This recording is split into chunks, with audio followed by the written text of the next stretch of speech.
अस्य आदित्यहृदे स्तोत्रस्यागस्त्य ऋषिः अनुष्टुप् छन्दः आदित्यहृदे भूतो भगवान् ब्रह्मा देवता निरस्ताशेष विघ्नतया ब्रह्मविद्या सिद्धौ सर्वत्र जय सिद्धौ च विनियोगः।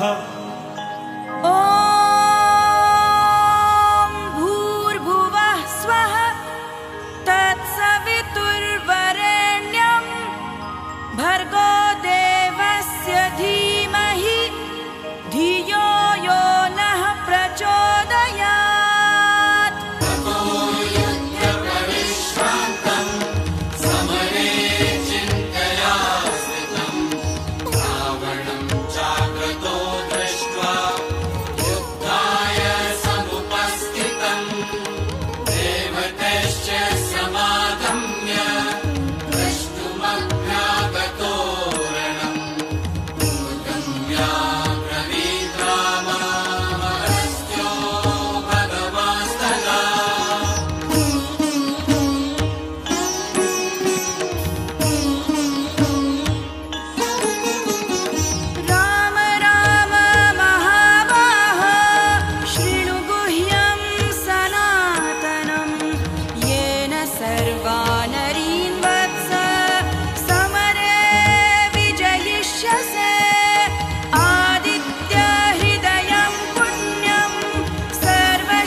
शोकप्रशमन मायुर्वर्धनमुत्तमं रश्मिमन्तं समुद्यन्तं देवासुरनमस्कृतं पूजयस्व विवस्वन्तं भास्करं भुवनेश्वरं सर्वदेवात्मको ह्येष तेजस्वी रश्मिभावनः देवासुरगणा लोकान् पाति गभस्तिभिः।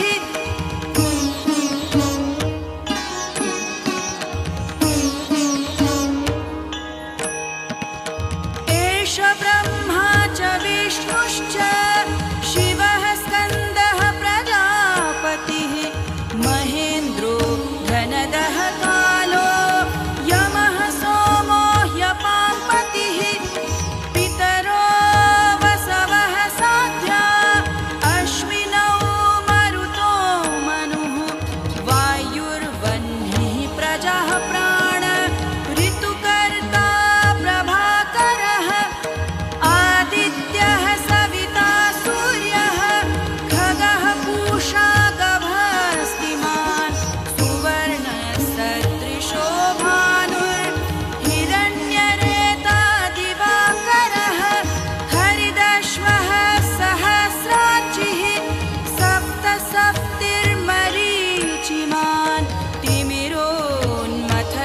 शम्भुः त्वष्टा मार्तण्डकोऽंशुमान् हिरण्यगर्भः शिशिरः तपनो हस्करो रविः अग्निगर्भोदितेः पुत्रः शङ्खः शिशिरनाशनः व्योमनाथस्तमो भेदी ऋग्यजुः सामपारगः घनवृष्टिरपां मित्रो विन्ध्यवीथिप्लवङ्गमः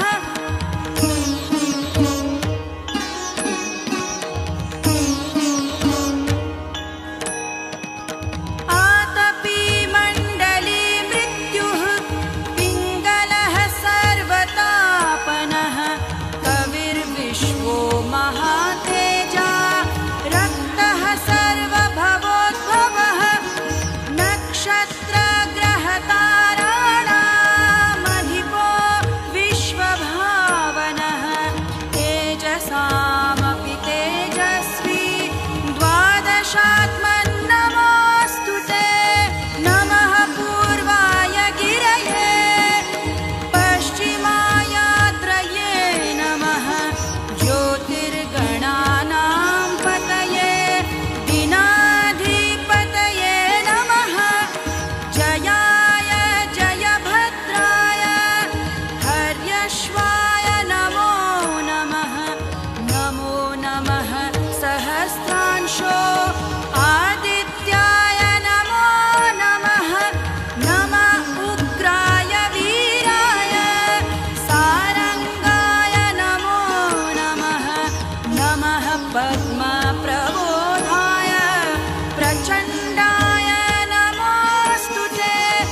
चैवाग्निहोत्रं च फलं चैवाग्निहोत्रिणां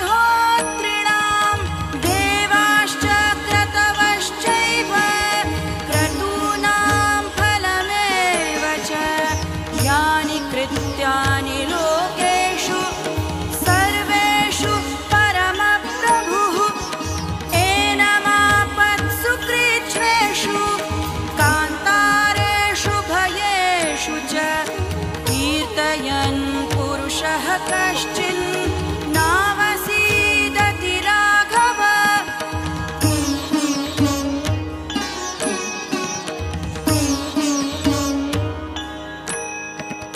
पूजयस्वैनमेकाग्रो देवदेवं जगत्पतिम् एतत्त्रिगुणितं जप्त्वा युद्धेषु विजयिष्यति। अस्मिन् क्षणे महाबाहो रावणं त्वं जहिष्यसि। एवमुक्त्वा ततोऽगस्त्यो जगाम स यथागतम्।